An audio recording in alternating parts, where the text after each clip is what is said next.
Alors, on va voir justement ce qui se passe dans le Pas-de-Calais. Justement, dans le Pas-de-Calais, à Courrières. C'est pas le Pas-de-Calais, c'est le Pas-de-Calais. Le Pas-de-Calais. Et oui, évidemment. Le pas décalé. Le Pas-de-Calais, ouais, c'est ça. Courrières qui a été connue parce qu'elle a vécu en 1906 le plus gros accident minier de toute l'Europe. Il y a eu un coup de grisou gigantesque, 1100 morts. Et bien aujourd'hui, Courrières va avoir une autre notoriété grâce au plan qu'ils ont mis en place qui s'appelle Vivons en forme.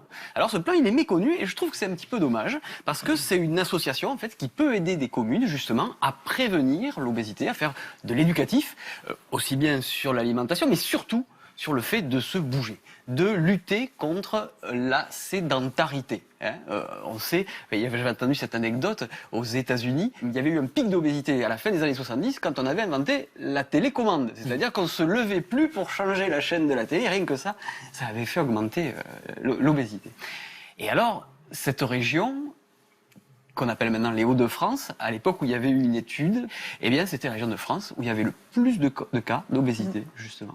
D'accord ? Alors ce plan, qu'est-ce qu'il fait ? Il vise à apprendre aux enfants à avoir un petit peu une attitude un peu plus sportive dès le matin. Alors tous les enfants, le matin, il y avait le ramassage scolaire, maintenant il n'y a plus. Il y a Pédipus. Écolopathe, ça s'appelle. Écolopathe, tout simplement. Il y a des agents qui viennent chercher les enfants. L'idée, c'est de faire le trajet à pied. On fait le trajet à pied. C'est une commune de 10 000 habitants, donc entre l'aller et le retour, ils font en moyenne 15 à 30 minutes. Dès qu'on arrive en classe, première activité, relaxation, exercice, étirement, sport, pendant 25 minutes à peu près. Donc ça rentre dans les mœurs dès l'enfance. Ça rentre dans les mœurs des enfants. Alors il y a des ateliers de nutrition, on apprend à avoir un repas équilibré, pourquoi pas. Alors ils ont mis en place aussi un truc que moi j'ai trouvé un peu bizarre, vous allez me dire ce que vous en pensez, c'est pour les enfants qui veulent, on peut manger debout à la cantine. Quel est l'intérêt, je comprends pas. Oui. Alors l'intérêt, moi on m'a dit, c'était on est debout comme ça, parce qu'on passe sa journée assis en classe, ça. Donc là on est debout et du coup on fait... On m'a toujours dit qu'il fallait pas manger debout. Mais justement, moi j'ai contacté un nutritionniste qui m'a dit, moi je ne conseille pas, justement, donc c'est un peu controversé. On a deux diététiciens, on va leur poser la question. Bah oui. Qu'est-ce que... Alors moi je suis pas non plus hyper favorable, je ne pense pas que ce soit la meilleure posture, mais en même temps, si ces enfants-là le sentent et que c'est de leur propre initiative... C'est du volontariat, voilà. Et donc du coup, sur cette commune en fait de Courrières, désormais, ça a donné un peu le virus aux adultes aussi. D'accord ? Donc on a remis en place tout un tas d'activités sportives, voilà. Ça c'est l'aquagym, belle piscine, aquagym, les activités sportives ont augmenté. C'est la seule commune de France qui donne un chèque de 55 € aux enfants de 7 à 17 ans pour s'inscrire dans un club de sport. Je trouve ça pas mal. C'est pas vrai. Toi, t'aurais bien aimé avoir ça. Oui. Je vais y aller d'ailleurs. Ah oui, mais... Oui, mardi. Alors en plus, tu parlais de la marche il y a un instant, mais dans ce documentaire, on a vu Eddy marcher tous les jours 10 km pour aller 10 km pour revenir de chez lui à la gare. Ouais. Et tu disais qu'en plus, ça avait une autre fonction. Mais oui, ça fait réfléchir en fait. Et ça nous fait nous redécouvrir soi-même. Donc moi, je trouve ça vachement bien la marche. On a besoin de marcher. Bah oui, on a besoin de marcher. C'est vrai que ça fait beaucoup de bien. Oui. Et alors justement, à Courrières, ce qu'ils ont fait, c'est qu'ils ont inventé les foulées courriéroises, qui est un rendez-vous plébiscité. C'est un cross, c'est ça ? C'est un cross d'une dizaine de kilomètres. Ça monte à travers les terrils.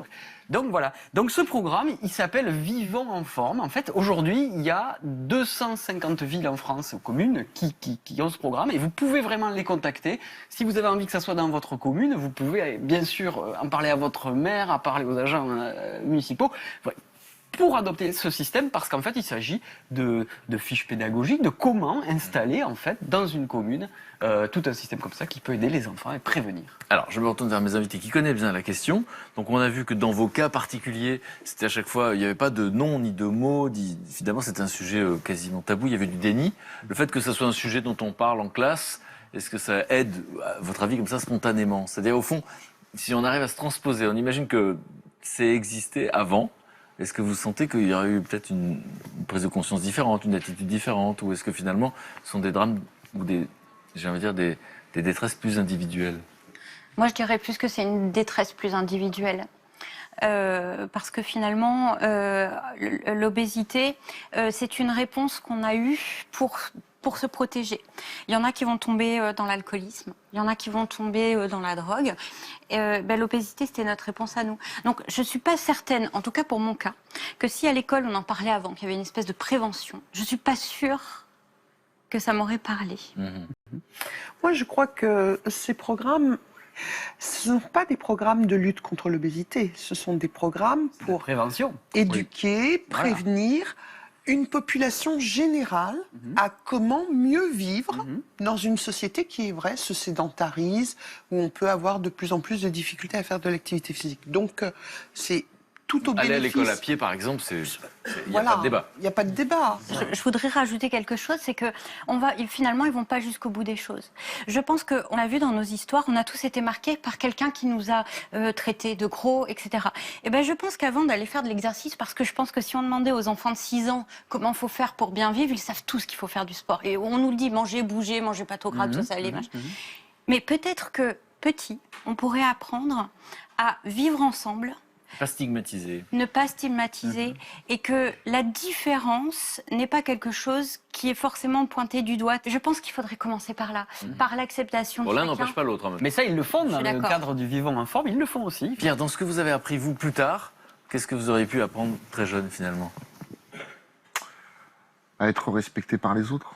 Je pense que voilà, c'est sociétal, hein, c'est ce que Émilie dit, c'est que c'est pas que sur l'obésité, il y a sur les couleurs de peau différentes, les couleurs de cheveux, enfin voilà, tout ça, qu'il faut juste essayer d'apprendre à vivre ensemble, quoi. Ça, c'est la base. Et Accepter l'autre et sa et différence. se respecter les uns les autres, quoi.